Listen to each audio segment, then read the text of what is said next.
Selanjutnya, saya akan menjelaskan sedikit tentang protokol yang akan kita gunakan untuk komunikasi antara klien dan server. Pada project ini, kita menggunakan apa yang disebut dengan protokol buffer.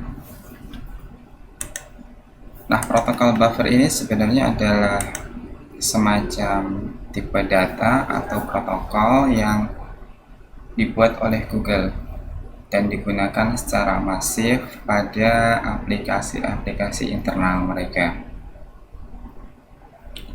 Protokol buffer ini, kalau kita bayangkan mungkin bagi yang sudah lama bergelut dengan service, kenal dengan apa yang namanya WSDL. Nah, protokol buffer ini mungkin sedikit banyak mirip dengan WSDL. Artinya, protokol buffer mendefinisikan pesan-pesan yang digunakan, baik itu digunakan sebagai request maupun digunakan sebagai respon. Contoh misalnya pada situs yang saya buka kali ini adalah situs resminya dari protokol buffer. Di sini didefinisikan sebuah pesan. Pesan ini bernama person, di mana dia memiliki 3 buah atribut, yaitu name, ID, dan email. Nah, kalau kita sudah familiar dengan object oriented programming misalnya, maka sedikit banyak kita bisa menganalogikan pesan ini adalah message, ini adalah sebuah kelas, kemudian name, ID, dan email adalah sebuah atribut atau properties. Jadi seperti itulah protokol buffer sederhana itu. Kemudian setelah kita nanti mendefinisikan setiap pesan yang kita gunakan, maka kita bisa mengkompilasinya ke dalam bahasa-bahasa yang kita gunakan. Dalam kasus kita adalah bahasa pemrograman Java dan JavaScript. Nah, di dalam protokol buffer itu juga terdapat kelas-kelas, juga terdapat service, atau kalau kita mungkin menganalogikan dengan object oriented, service itu semacam method, mungkin begitu kali. Untuk lebih lengkapnya, teman-teman bisa baca di developers.google.com/protocol-buffers. Nah, di situ sudah secara lengkap dijelaskan apa itu protokol buffer dan bagaimana language guide-nya.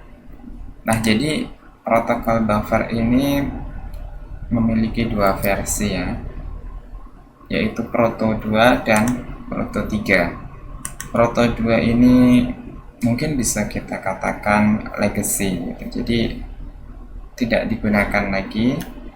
Tetapi di sini dokumentasinya masih menyertakan Proto 2 untuk backward compatibility. Artinya mungkin bagi programmer lama yang sudah terlanjur menggunakan protokol buffer yang versi 2, maka tetap tersedia di sini.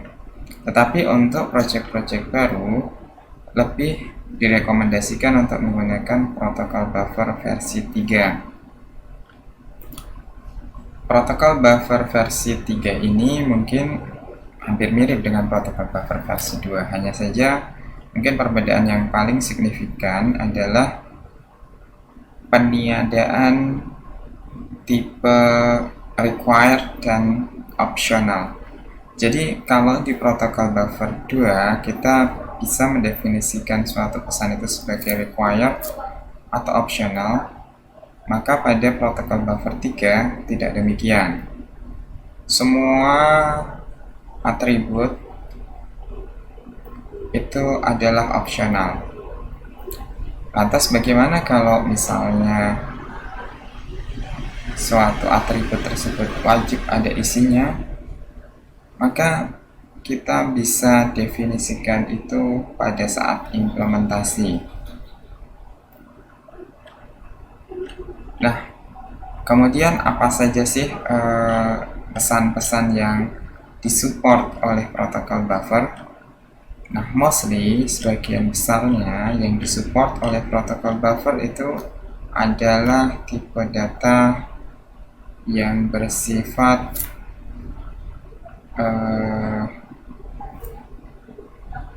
yang tidak bisa terisi nol, seperti integer, string, seperti itu. Di sini teman-teman bisa lihat protokol buffer message type-nya dibandingkan dengan implementasinya ketika dia sudah dikompilasi. Misalnya di sini kita pengen mendefinisikan sebuah pesan atau sebuah atribut dengan tipe data double, maka di proto nanti kita juga definisikan sebagai double. Kemudian kalau misalnya float, maka kita definisikan float. Integer kita definisikan sebagai integer 32, int 32. Kemudian kalau long jadi int 64 dan sebagainya. Nah, di sini tipe data yang tersedia itu adalah tipe data yang apa istilahnya? Saya lupa. Mungkin bisa dibilang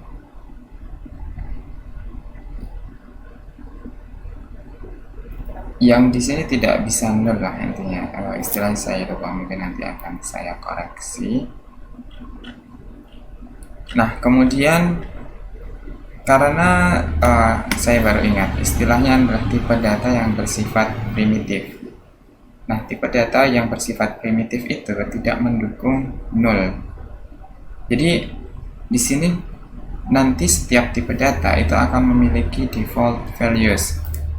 Default values ini artinya ketika kita tidak men-set nilai dari atribut tersebut secara eksplisit, maka nilai dari suatu atribut akan berisi default. Misalnya kita mempunyai atribut nama bertipe string. Jika kita tidak isikan nama tersebut, maka by default dia akan berisi empty string. Kemudian misalnya boolean. Ketika kita definisikan sebuah boolean, misalnya is married. Ketika kita tidak set nilai dari atribut is married tersebut, maka by default atribut tersebut akan berisi false. Kemudian juga numeric. Untuk numeric misalnya umur. Ketika kita tidak set nilai dari umur tersebut, maka by default dia akan berisi null. Gitu seterusnya. Nah, bagaimana jika kita ingin menghindari adanya default value? Misalnya memang suatu atribut, anggaplah nama belakang. Nama belakang adalah atribut yang tidak wajib diisi. Dan kita pengen tahu nih, nanti ketika implementasi seperti apa gitu. Nah, ketika kita ingin menggunakan suatu nilai yang bersifat universal, di mana nilai tersebut bisa mendukung nol, maka kita bisa menggunakan tipe data yang bersifat custom. Dalam kasus ini saya rekomendasikan untuk menggunakan tipe data Google Protobuf Value. Nah, Google Protobuf Value ini dia bisa terisi dengan berbagai nilai. Mungkin kalau kita bayangkan sebuah bahasa interpreter, misalnya PHP atau Python, itu tuh dia bertipe data any, atau kalau misalnya di Java dia bertipe data objek. Jadi bisa berisi apa aja, bisa berisi integer, bisa berisi string, bisa berisi boolean, bahkan juga berisi null. Nah, itu kita pakai nanti namanya Google Protobuf Value. Nah, kira-kira seperti itulah pengenalan sedikit tentang protokol buffer. Nah, selanjutnya ketika protokol buffer ini nanti kita gunakan, mungkin sedikit banyak kita akan merasa bingung karena tidak familiar, tidak terlalu user readable gitu. Maka di sini disediakan juga untuk mapping ke JSON-nya. Jadi ketika kita mapping ke JSON, maka nilai-nilai tersebut akan lebih readable by human. Artinya sebagai manusia lebih mudah mengenali nilai-nilainya. Nanti ketika implementasi di protokol buffer Java, nanti kita akan menemukan library, atau kita akan menggunakan library untuk memformat data dari protokol buffer menjadi JSON dan atau sebaliknya. Jadi lebih mudah untuk melakukan inspeksi. Seperti itu kira-kira.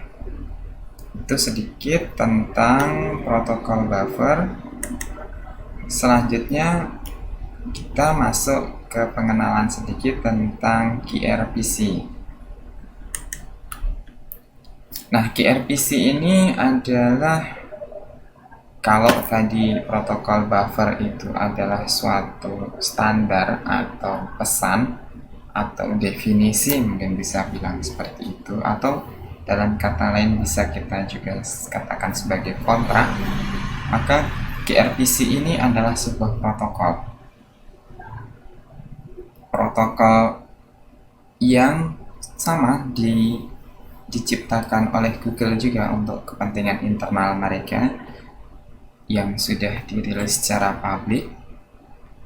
Nah, protokol ini menggunakan protokol buffer sebagai media transfernya atau sebagai tipe pesannya, sebagai pesan yang akan ditransmisikan dari sistem satu ke sistem yang lain.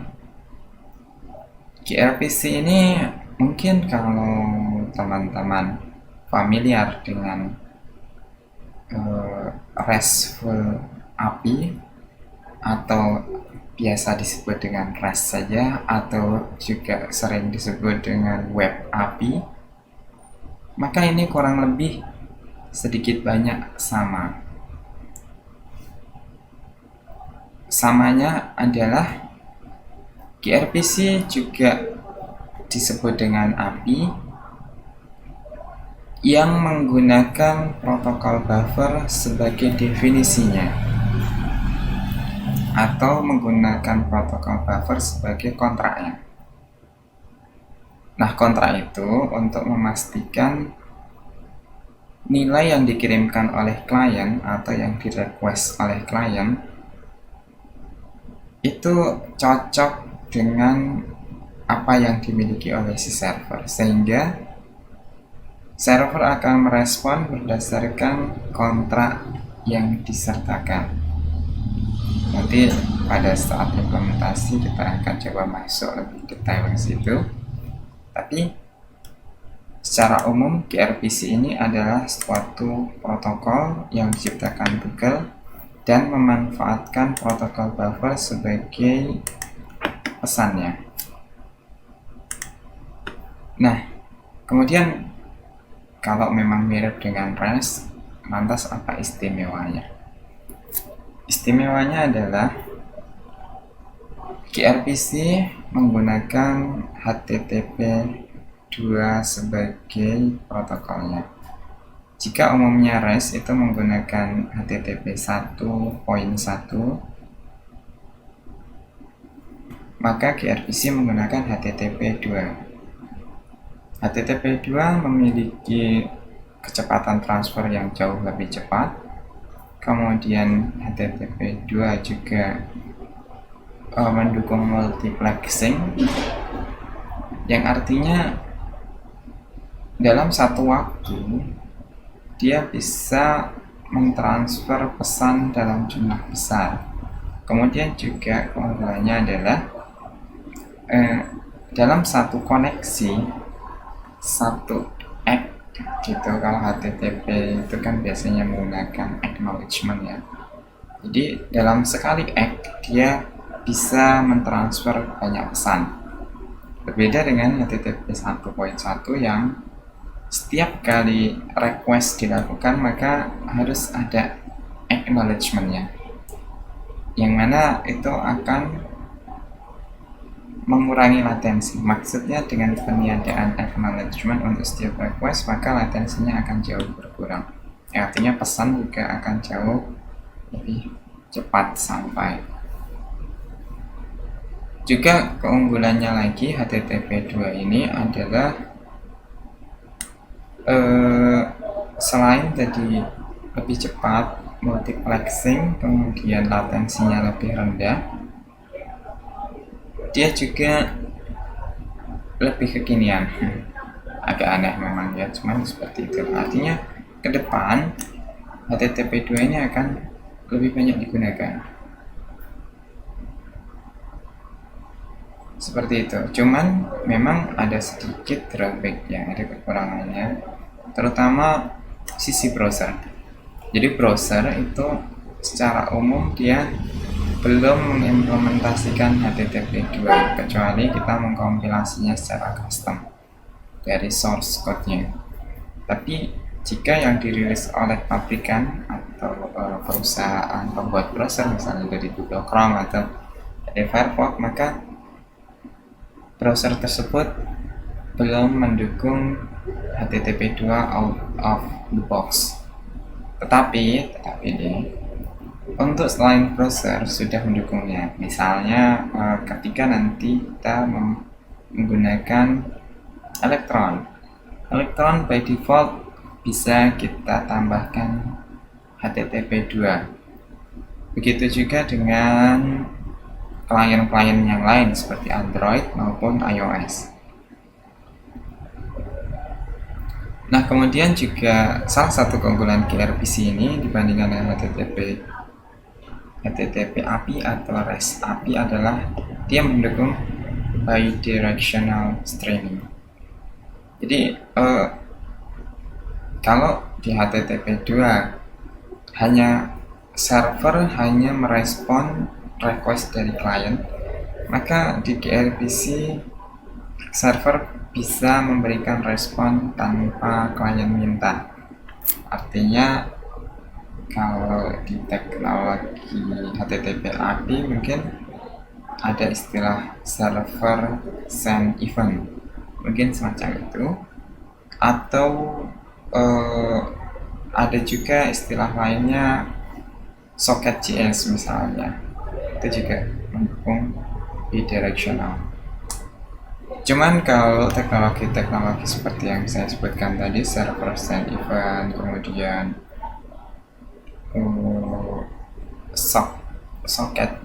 socket.js, maka kelemahan mereka adalah mereka tidak bisa di load balance.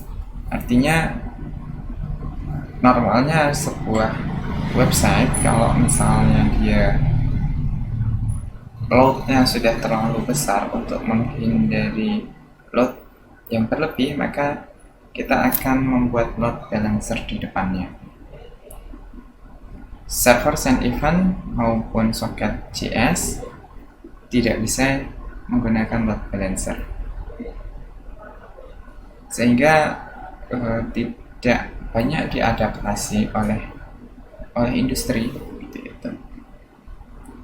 Sementara gRPC ini jalan sebagaimana HTTP biasa, bisa ditambahkan load balancer di dalamnya. Kemudian Teknologi ini walaupun mungkin tidak semajor HTTP API, tapi cukup banyak digunakan oleh perusahaan-perusahaan besar di dunia. Nah, bagaimana cara kerjanya dan bagaimana kita menggunakannya dalam proyek ini, kita akan bahas lebih detail pada postingan berikutnya.